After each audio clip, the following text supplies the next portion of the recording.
Hello viewers, আসসালামু আলাইকুম। আমি ফারজানা জুয়েল আবারও চলে এসেছি আপনাদের জন্য মাত্র 20 মিনিট সময়ে চুলায় তৈরি মাফিন কেক নিয়ে। আর এই মাফিন কেকটা তৈরি করতে আপনাকে কোনো সুপার শপে বা মুদির দোকানে যেতে হবে না। ঘরে যাই আছে তাই দিয়ে আপনি তৈরি করে ফেলতে পারেন এই 20 মিনিটের মাফিন কেক। আর আমার রেসিপিগুলো যদি আপনাদের ভালো লাগে তাহলে আমার চ্যানেলে সাবস্ক্রাইব করতে ভুলবেন না। তো চলুন গিয়ে দেখে নিই 20 মিনিট সময়ে মাফিন কেক তৈরি করতে কী কী উপকরণ লাগছে। প্রথমে আমরা এখানে ফার্ম ডিম নিয়েছি আমি 3টা, ময়দা নিয়েছি 1.25 কাপ মানে 4 ভাগের 3 ভাগ 1 কাপের, কোকো পাউডার নিয়েছি 2 টেবিল চামচ, ভ্যানিলা এসেন্স নিয়েছি 1/2 চা চামচ, icing sugar, butter sugar, confectionery sugar বা পাউডার সুগার, যে নামে এটাকে আমরা বলি না কেন, এটা নিয়েছি আমি 1/2 কাপ পরিমাণ। আর এই আইসিং সুগারের রেসিপিটা আমার চ্যানেলে অলরেডি দেওয়া আছে, আপনারা চাইলে দেখে নিতে পারেন। বেকিং পাউডার এটা নিয়েছি আমি 1 চা চামচ আর 1/4 চা চামচ, গুঁড়া দুধ এটা নিয়েছি আমি 1 টেবিল চামচ। আর আমার এই কেকটাতে আমি কোনো রকমের তেল বা বাটার ইউজ করব না, ব্যাস এই দিয়ে তৈরি করে ফেলবো আমার মাত্র 20 মিনিট সময়ে চুলায় তৈরি চকলেট মাফিন কেক। তো চলুন গিয়ে দেখে নিই চুলায় তৈরি এই চকলেট মাফিন কেক আমরা কিভাবে তৈরি করছি। প্রথমে আমি যে 3টা ডিম নিয়েছিলাম সেই ডিমটার হলুদ অংশ এবং সাদা অংশ আমরা আলাদা করে নেব। ভিউয়ার্স, অবশ্যই এটা খুব জরুরি যে আপনার হলুদ অংশের মধ্যে যেন কোনো রকম সাদা অংশ না থাকে আর সাদা অংশের মধ্যে কোনো রকম হলুদ অংশ যেন না থাকে, এটা খুব ধীরে সুস্থে করবেন। এভাবে আমি 3টা ডিমের হলুদ এবং সাদা অংশ আলাদা করে নেব। দেখুন ভিউয়ার্স, আমার ডিমের সাদা অংশ এবং হলুদ অংশ সম্পূর্ণভাবে আলাদা করা হয়ে গেছে।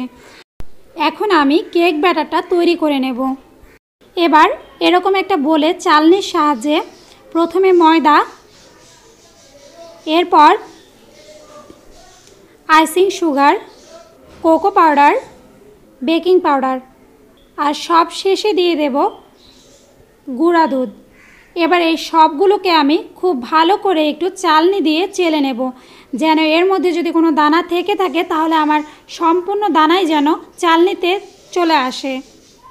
দেখুন ভিউয়ার্স, চালনি দিয়ে চেলে নেওয়ার পরে আমার ময়দা এবং কোকো পাউডারের মধ্যে যে দানাগুলো ছিল সবগুলো দানাই বেরিয়ে এসেছে। এখন সেগুলোকে আমরা ফেলে দিলে তৈরি হয়ে গেছে আমার কেক ব্যাটারের সম্পূর্ণ ময়দা এবং কোকো পাউডারের মিশ্রণটা। এখন আমি ডিমের সাদা অংশ ফার্স্টে নিয়ে নেব, নিয়ে এরকম হুইপ চামচ, যাদের কাছে ইলেকট্রিক বিটারটা না থাকবে তারা এরকম হুইপ চামচ দিয়ে করতে পারেন, কোনো সমস্যা নেই। জাস্ট এটাতে আপনার সময়টা একটু বেশি লাগবে আর একটু এনার্জি লস হবে। আমি কিন্তু আজকে আপনাদেরকে করে দেখাবো ইলেকট্রিক বিটার দিয়ে। তো এখন এটাকে আমি খুব ভালো করে একটু ফোম করে নেব। ভিউয়ার্স, অবশ্যই কিন্তু এটাকে ভালো করে ফোম করবেন, কেননা আপনার এই এগ হোয়াইটটাকে যতটা ফোম করবেন ততটাই কিন্তু আপনার কেকটা স্পঞ্জি হবে। তো আমার এগ মেরাংটা সম্পূর্ণ তৈরি হয়ে গেছে, এটাকে জাস্ট আমরা উল্টে দেখব। যদি এটা না লড়ে তাহলে এটা পারফেক্টলি আমার কেকের জন্য রেডি হয়ে গেছে। এখন এর মধ্যে আমরা যে 3টা ডিমের কুসুম আগে থেকে আলাদা করে রেখেছিলাম সেই কুসুমটা মানে এগ ইয়েলোটা দিয়ে দেব, দিয়ে এটাকে আবার একটু ভালো করে বিট করে নেব। এবার দিয়ে দেব 1/2 চা চামচ পরিমাণ ভ্যানিলা এসেন্স। এই সবটাকে এখন খুব ভালো করে আবার একটু বিট করে নিলেই তৈরি হয়ে যাবে আমার ডিমের মেরাংটা। তো আমার মেরাংটা পারফেক্টলি রেডি হয়ে গেছে, সেই সাথে আমার যে কেকের ব্যাটারের ময়দাটা আমরা রেডি করে নিয়েছি। এখন আমি এই ময়দাটাকে জাস্ট সামান্য করে করে মেরাঙের মধ্যে দিয়ে দেব আর এরকম একটা চামচের সাহায্যে হালকা হাতে এটাকে একটু মিশিয়ে নেব। ভিউয়ার্স, অবশ্যই খেয়াল করবেন একসাথে বেশি ময়দা দেবেন না, জাস্ট সামান্য করে করে দেবেন এবং আলতো হাতে এটাকে মেশাবেন যেন আপনার ডিমের যে হোয়াইট অংশটার স্পঞ্জটা নষ্ট না হয়, তাহলে আপনার কেকটা কিন্তু ভালো করে স্পঞ্জি হবে না বা ফুলবে না।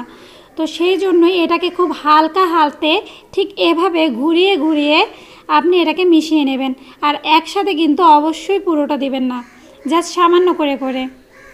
তো আমার চকলেট কেকের ব্যাটারটা তৈরি হয়ে গেছে। এখন আমি আগেই বলেছি এটা আমরা চুলায় করব, তো চলুন গিয়ে দেখে নিই কীভাবে আমরা চুলার প্রসেসিংটা করছি। এখন প্রথমে আমি এরকম একটা ট্রে নিয়ে নেব। এই ট্রেগুলো বাজারে কিনতে পাওয়া যায় বা আপনার ঘরে যদি থাকে তাহলেও হবে। তো এই ট্রের মধ্যে এখন আমি এরকম মাফিন মোল্ড নিয়ে নিয়েছি, নিয়ে এগুলো বাজারে কিনতে পাওয়া যায়। এখন এর মধ্যে দিয়ে দিয়েছি মাফিন যে কাগজটা আছে সে কাগজ। এখন এগুলোকে আমি জাস্ট এভাবে করে সবগুলো ট্রেই বসিয়ে দেব। এখন আমি চুলায় প্যান দিয়ে গরম করে নিয়েছি। অবশ্যই চুলাটা মিডিয়াম হিটে রাখবেন আর প্যানটা মোটা তলানি বিশিষ্ট নেবেন। এখন এর মধ্যে জাস্ট এরকম একটা স্ট্যান্ড আমরা বসিয়ে দেব। বসিয়ে এর উপরে যে মাফিন ট্রেগুলো আমি আগে থেকে রেডি করে রেখেছিলাম সেটাকে বসিয়ে দেব।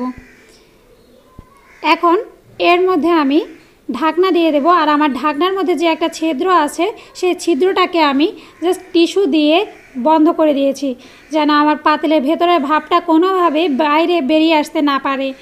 এখন এই সম্পূর্ণটাকে আমি জাস্ট 10 মিনিটের জন্য চুলায় বসিয়ে রাখবো, যেন আমার মাফিন ট্রেগুলো খুব ভালো করে গরম হয়ে যায়।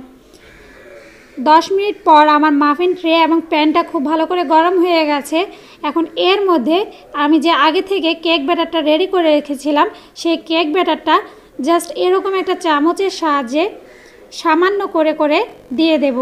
আর ভিউয়ার্স, অবশ্যই কেক ব্যাটারটা একটা মাফিন ট্রেতে সম্পূর্ণটা দেবেন না, যেহেতু এটা ফুলে দ্বিগুণ হয়ে যাবে, সেই জন্য 3 ভাগ দেবেন আর 1 ভাগ খালি রাখবেন। তো এভাবে আমি সবগুলো মাফিন ট্রে ভরে দেব কেক ব্যাটার দিয়ে। আমার সবগুলো মাফিন ট্রে ভরা হয়ে গেছে। এখন আমি প্যানটাকে জাস্ট এইভাবে একটু ঝাঁকিয়ে নেব, যেন আমার ট্রের ভেতরে কোনো বাবল থাকলে বাবলটা বেরিয়ে আসে। এভাবে খুব ভালো করে 2-3 বার একটু ঝাঁকিয়ে নেবেন। ঝাঁকানোর পর এখন এই মাফিনগুলোর উপরে এরকম চকলেট চিপস, এই চকলেটটার রেসিপি কিন্তু আমার চ্যানেলে অলরেডি দেয়াই আছে, আপনারা চাইলে আমার চ্যানেল থেকে দেখে নিতে পারেন। আর আমার চ্যানেলে যেই মোল্ডে আমি চকলেট বানিয়েছি, আপনারা সেই মোল্ডে না বানিয়ে এই চকলেট চিপসের মোল্ড বাজারে কিনতে পাওয়া যায় মাত্র 100 টাকা করে। সেটা কিনে এনে চকলেট রেসিপিটা ফলো করে তৈরি করে নিতে পারেন। তো এখন এই চকলেট চিপসটাকে আমি, যেহেতু আমার এটা চকলেট কেক, তো চিপসটা দিলে দেখতে আরও ভালো লাগবে আর আপনার বাচ্চারাও খেতে অনেক বেশি পছন্দ করবে। তো আমি সবগুলো কেক ব্যাটারের উপরেই চকলেট চিপসটা ছড়িয়ে দেব। সবগুলো চকলেট চিপসই মাফিনের উপরে দেওয়া হয়ে গেছে। এখন এটাকে আমি মিডিয়াম হিটে 20 মিনিটের জন্য চুলায় বসিয়ে দেব। তো দেখুন ভিউয়ার্স, 20 মিনিট পর আমার মাফিনগুলো ফুলে দ্বিগুণ হয়ে গেছে। তারপরও এটা হয়েছে কিনা আমরা একটু কনফার্ম হয়ে নেব। আমি একটা টুথপিক এতে গেঁথে দিয়েছি এবং টুথপিকটাকে তুলে বের করে নিলে দেখবেন এটা সম্পূর্ণভাবে ক্লিন হয়ে বেরিয়ে এসেছে।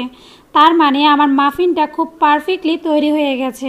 তো দেখুন ভিউয়ার্স, পারফেক্টলি তৈরি হয়ে গেছে আমার মাত্র 20 মিনিটের চুলায় তৈরি চকলেট মাফিন কেক। আপনারা অবশ্যই এটা বাসায় ট্রাই করেন। এটা কিন্তু অনেক স্পঞ্জি এবং অনেক টেস্টি একটা মাফিন কেক। তো সেই সাথে ভিউয়ার্স, আমার এই রেসিপিগুলো যদি আপনাদের ভালো লেগে থাকে তাহলে আমার চ্যানেলে লাইক দেবেন এবং কমেন্ট করে আপনাদের মতামত জানাবেন। আর আমার প্রতিটা রেসিপি সরাসরি দেখতে ফেসবুকে আমার গ্রুপ ফারজানাস রেসিপিতে গিয়ে আপনারা মেম্বার হতে পারেন। তাহলে আপনারা পেয়ে যাবেন প্রতিদিনই আমার প্রতিটা রেসিপির ভিডিও আপলোড। তো আজকে এই পর্যন্তই। আগামীকাল আবার চলে আসবো নতুন আরও একটি রেসিপির সাথে। সেই পর্যন্ত সবাই ভালো থাকবেন। আল্লাহ হাফেজ।